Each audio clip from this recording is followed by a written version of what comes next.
Hi, this is Rod. This is PhD Student Advice. Today, I'm going to share with you something a little bit different. I'm not really going to talk about how to write a PhD or the different aspects of a PhD program, such as all the initial assignments you need to get your credits, and for example, how to create and build up your dissertation proposal.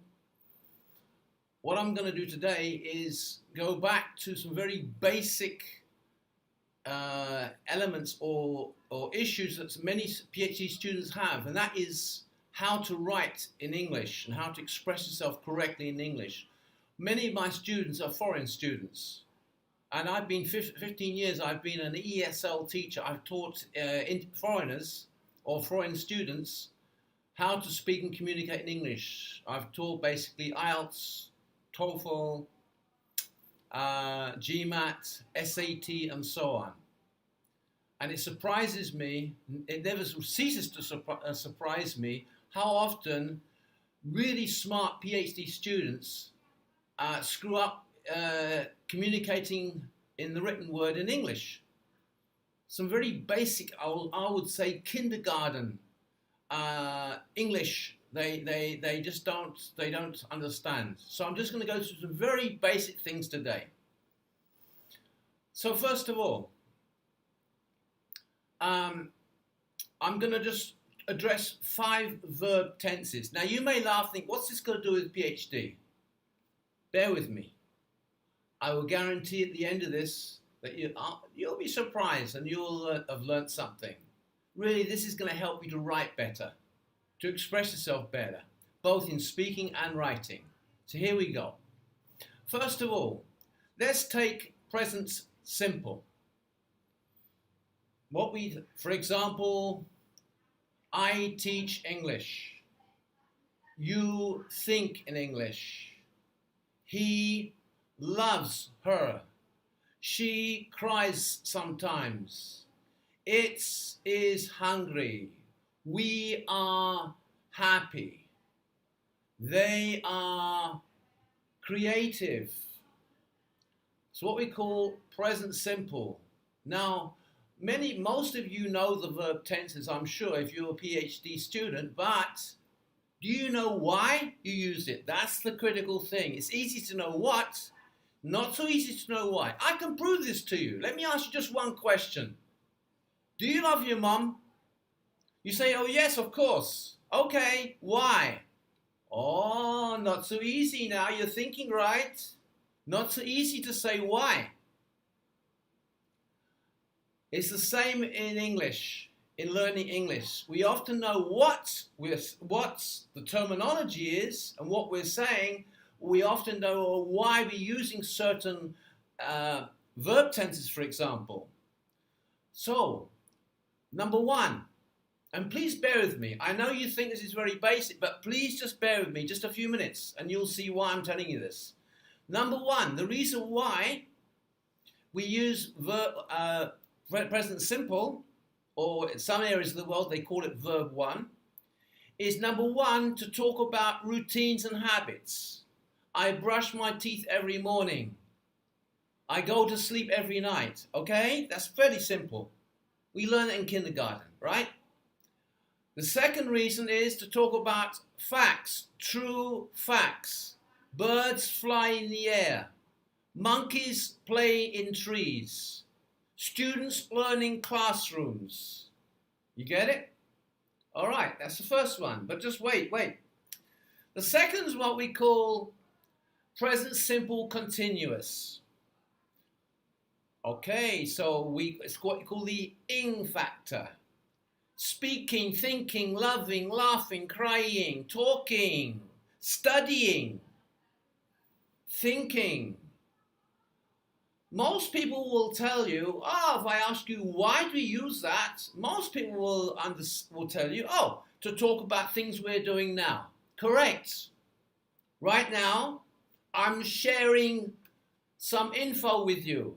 Right now you're listening and watching me. Okay, that's pretty basic.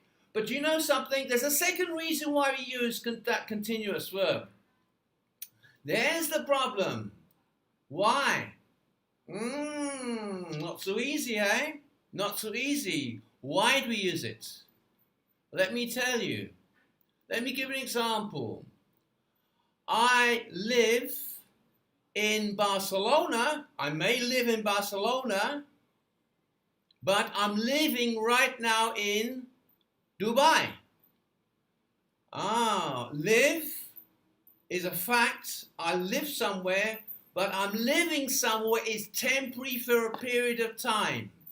We're talking about something that's temporary for a period of time. That's really important to know why. So if you see ing, continuous in text, or you're writing or speaking, it's one of only two reasons. One, to talk about something that's ongoing right now or ongoing at that period of time. And number two, something that's temporary for a period of time. Are you dating right now? You may say, yes, I'm dating. Okay, will you be dating for the rest of your life? Of course not. Hopefully not. I'll one day hopefully get married or whatever.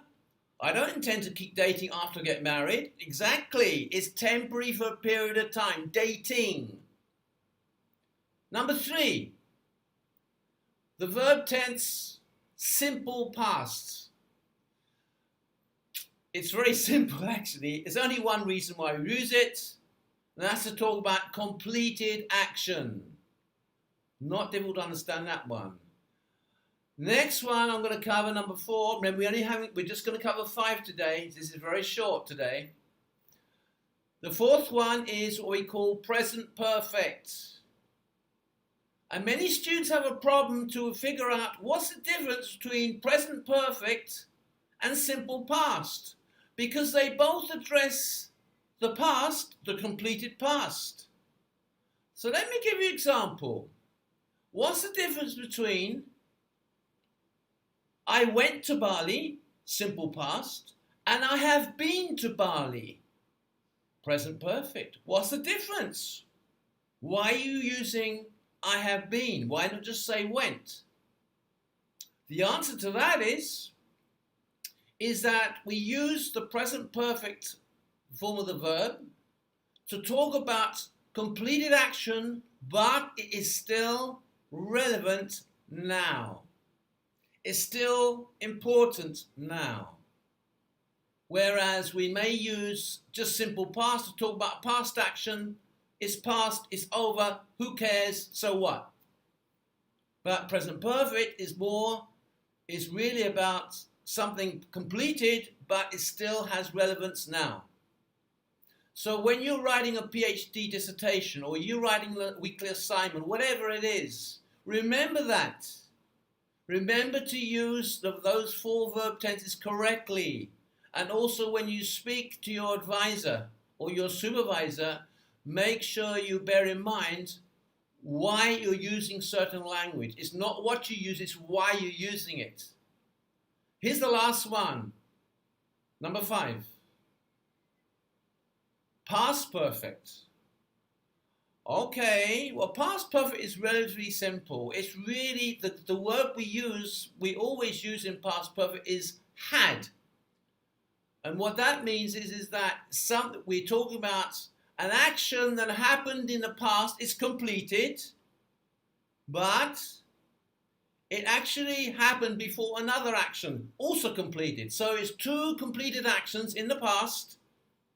One happened before the other. Let me demonstrate to you. I could say to you, I had finished my meal this morning. I had finished my meal this morning. Had plus past participle. When my phone rang. Not ring, not rung, rang. Simple past. Rang. You get it? Which one happened first? Well, obviously, I had finished happened first, and then my phone rang. So you may say, what has this got to do with PhD? You know, I'm smart. I'm really smart. I'm basically aiming right to the top of the food chain, the academic food chain. What are you telling me this for? Let me tell you, I've been helping PhD students for 6 years, since 2012. I've been an ESL teacher for 15 years. And it surprises me every time I'm working with PhD students how often they forget or simply don't even know some of these basic verb tenses. So my apology if you already know this stuff, but many of my foreign students don't know it or not sure and certainly don't know why. So really, these 5 verbs is all about why we use them. When you know why, it makes a lot of sense. Then when you're writing or speaking within a PhD program, you not only know what you're writing or speaking about, but why you're saying it or why you're writing it. It's really, really important. So my friend, I want to thank you for listening to me. Please click on the link below and have a look at my website, or check out my email address. Please contact me. I help a lot of PhD students with their studies. Don't wait until you've got a problem that you cannot fix, and you're trying and you're getting stressed. Call me.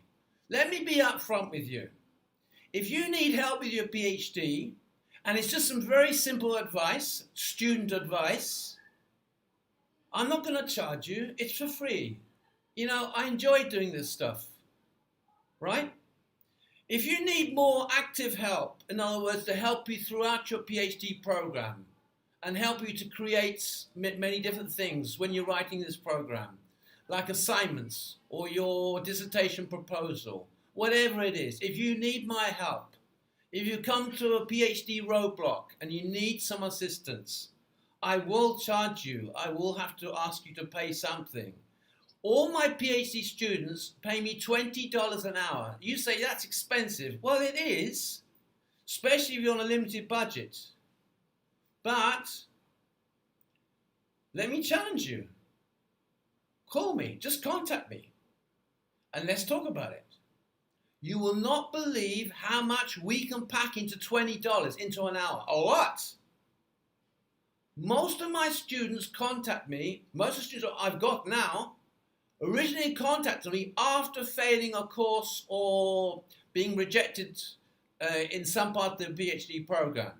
It meant they had to repay or pay thousands of dollars to retake the course. So for $20, I'm challenging you. Check me out. Check out my website. Contact me. And let me see if I can help you. I can promise you that if you ask me to work with you and help you, you'll realize how much value you get for that $20. It's going to save you a lot of grief and a lot of pain later on. So in closing, thank you so much for listening to me. I've enjoyed sharing this with you, and until the next time, goodbye.